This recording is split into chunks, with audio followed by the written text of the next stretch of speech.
जय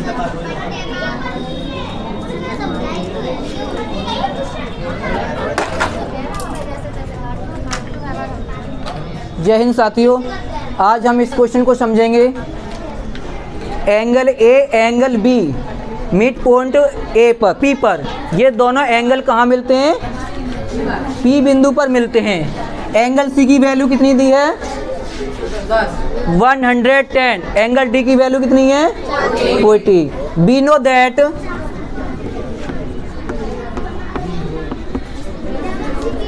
angle A angle B angle C angle D, इन सब का टोटल सम कितना होता है? हाँ, तो हम लिखेंगे, नोट करेंगे, angle A plus angle B angle C angle D is equal to 360। Angle D की वैल्यू पुट कीजिए। एंगल डी की वैल्यू कितनी है? 40। एंगल सी की वैल्यू कितनी है?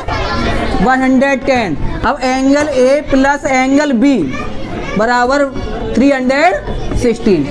इन दोनों को प्लस करते हैं, 110 और 40 कितना हो जाएगा? हाँ, तो angle A plus angle B is equal to 360। 110 और 40 इनको प्लस करके इधर भेज देंगे। ये पॉजिटिव हैं, किसके हो जाएंगे? इधर होंगे तो नेगेटिव हो जाएंगे। कितना बचेगा? बोलो 150। 110 और 40 कितना हो गया? 150। तो angle A plus angle B is equal to, minus करके बताइए कितना हो जाएगा? 210। एक बार फिर से समझाते हैं। इस फिगर में चारों एंगल यानी चारों कोनों का सम कितना होता है? ये हमें पता है। अब एंगल सी और डी हमें दिया हुआ है पहले से ही। इन दोनों का सम कितना हो गया? 150। इन दोनों का सम कितना हो गया? अब ये एंगल ए बचा और एंगल बी, इन दोनों का सम कितना होगा?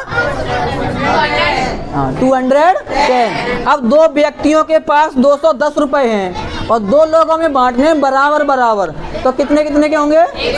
105। बराबर ही क्यों बांटने? कि ये बीच में से मिल रहा है, ये वाला एंगल ये एंगल दोनों बराबर हैं, इक्वल हैं। ये एंगल कैसे हैं? ये साइन लगा है डबल लाइन का, इसका मतलब हो गया ये एंगल और ये वाला एंगल दोनों कैसे हैं? इक्वल हैं। तो एंगल दोनों इक्वल हैं, तो इसका हाफ कर दो। तो हम लिखेंगे ट्रायंगल ए बी पी में, इन ट्रायंगल ए बी पी इन तीनों का सम कितना होता है? 180 अंश। तो angle A plus angle B plus angle P is equal to 180। A B की वैल्यू कितनी है? इसका हाफ है। ए बी की वैल्यू कितनी है? इसका हाफ है। तो 210/2 plus angle P is equal to 180। इसका हाफ करिए, कितना हो जाएगा? 105। यहाँ करते हैं आगे। 105 plus angle P is equal to 180। ये 105 इधर पहुँच जाएंगे, पॉजिटिव है तो किसके हो जाएंगे?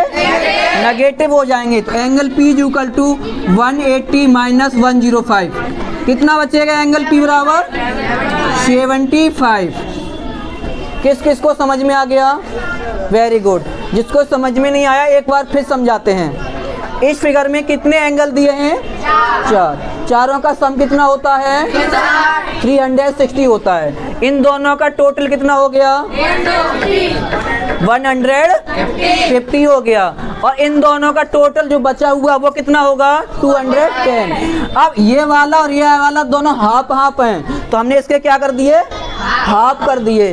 प्लस एंगल पी, इन तीनों का सम क्या होता है? ट्रायंगल का sum. Sum of the all angle of triangle 180 degree. इसका हो गया आपका 75। एंगल पी की वैल्यू कितनी आ गई? 75। 105 माइनस कर दिया। मौखिक रूप से किसको समझ में आ गया? मौखिक रूप से समझे। अब इसको बड़ा करना चाहो तो एक पेज में हो जाएगा, काफ़ी बड़ा हो जाएगा। मौखिक रूप से समझते हैं। इन दोनों को प्लस करेंगे, 360 में से माइनस कर दिया, कितना बचा? 210 का हाफ क्यों किया? कि हाफ हाफ हो रहे हैं ये। 210 का हाफ किया, कितना हो गया? 105। ट्रायंगल का सम कितना होता है 180 में से इन दोनों का माइनस कर देंगे तो एंगल पी की वैल्यू निकलेगी। किस किस को समझ में आ गया? Note down. जय हिंद साथियों। नेक्स्ट क्वेश्चन आगे बताते हैं।